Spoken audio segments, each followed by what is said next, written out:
Oleh sebab itu, kemarin dari Kejaksaan Agung sudah menetapkan 4 tersangka urusan minyak goreng ini. Dan saya minta diusut tuntas, sehingga kita bisa tahu siapa ini yang bermain, ini bisa ngerti. Kebijakan pelarangan ekspor CPO pada tahun 2022 berbuntut kasus korupsi yang melibatkan korporasi besar dan pejabat. 5 terdakwa kini telah diputus pengadilan. Stan Lima dari Permata Hijau Group, Indra Sariwisnuwardana, Dirjen Perdagangan Luar Negeri Kementerian Perdagangan, Ling Chuwei yang berperan sebagai konsultan, Master Parulian Tumanggor, Komisaris PT Wilmar Nabati Indonesia, dan Pierre Sitanggang dari PT Musimas. Kelimanya dijerat pasal 2 dan 3 UU Tindak Pidana Korupsi, yakni terkait kejahatan korporasi dan kerugian perekonomian negara.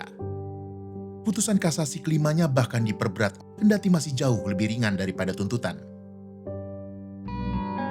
Kasus korupsi izin ekspor CPO disebut-sebut sebagai sebuah terobosan hukum. Lantaran kasus ini merupakan kasus pertama pidana korupsi sumber daya alam dan melibatkan aktor korporasi. Saat ini tuh jarang sekali perusahaan atau korporasi itu dijadikan tersangka atau dijerat secara hukum karena ada unsur kerugian atau perekonomian negara. Nah, di dalam kasus ini semuanya itu komplit. Ini sebagai kasus korupsi sumber daya alam, ada perekonomian negara yang dirugikan, aktor pemerintah itu juga terlibat. Kendati demikian, terdapat beberapa catatan kritis terhadap putusan dan dakwaan tersebut. Pertama, putusan belum menyasar grup korporasi melainkan individu. Padahal, atribusi para aktor terdakwa korporasi jelas amat melekat dengan identitas perusahaan. Belakangan, per Juni 2023, Kejaksaan Agung baru menetapkan 3 korporasi besar sebagai tersangka atas kasus izin ekspor CPO, yakni Wilmar Group, Permata Hijau Group, dan Musimas Group. Kendati hingga Maret 2024, ketiganya belum juga masuk persidangan. Kedua, sempitnya skala kasus yang diusut. Ketiga, tak optimalnya uang pengganti. Dan keempat, belum terungkapnya motif dari aktor pemerintah.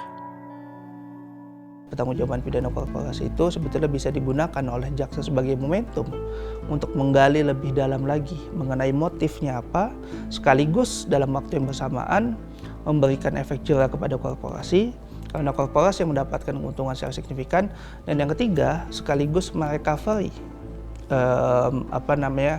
uang pengganti yang didapatkan dari korporasi pada tindakan ilegal yang ada terjadi saat ini. Indonesia merupakan produsen terbesar minyak sawit dunia. Namun pada realitanya, industri ini hanya dikendalikan oleh sedikit grup usaha. Di industri hulu yakni benih sawit, 4 grup usaha menguasai 74,8% pangsa pasar Indonesia. Sementara di perkebunan sawit, tercatat ada 10 grup usaha yang menguasai 2,53 juta hektar kebun sawit atau rata-rata 253.000 hektar.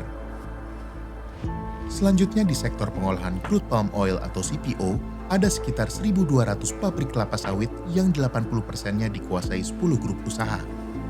Terakhir di pasar ekspor, ada 4 grup usaha yang menguasai 74,3% ekspor CPO Indonesia. Struktur industri seperti ini tentu rawan praktek pelanggaran hukum, termasuk korupsi. Untuk itu, Koalisi Transisi Bersih mendorong agar kasus izin ekspor CPO ini menjadi cerminan besar bagi Kementerian Perdagangan untuk memperbaiki tata kelola perizinan ekspor, dan tentunya pengungkapan lebih jauh aktor-aktor pemerintah serta mengebut persidangan kasus 3 tersangka korporasi besar. Apa sih motivasinya atau sebenarnya yang diinginkan potret lebih jauh dari para pelaku yang dari unsur pemerintah ini? Itu pertama. Kemudian kedua, bahkan para saksi itu menyebut nama-nama yang berada di atas orang terdakwa dari pemerintah ini, atasannya langsung. Itu semua sebenarnya harus ditelusuri lebih lanjut oleh aparat penegak hukum. Setiap perkara rasuah sudah sepatutnya diusut tuntas. Karena jika tidak, masyarakat lagi-lagi menjadi korban demi keuntungan segelintir orang.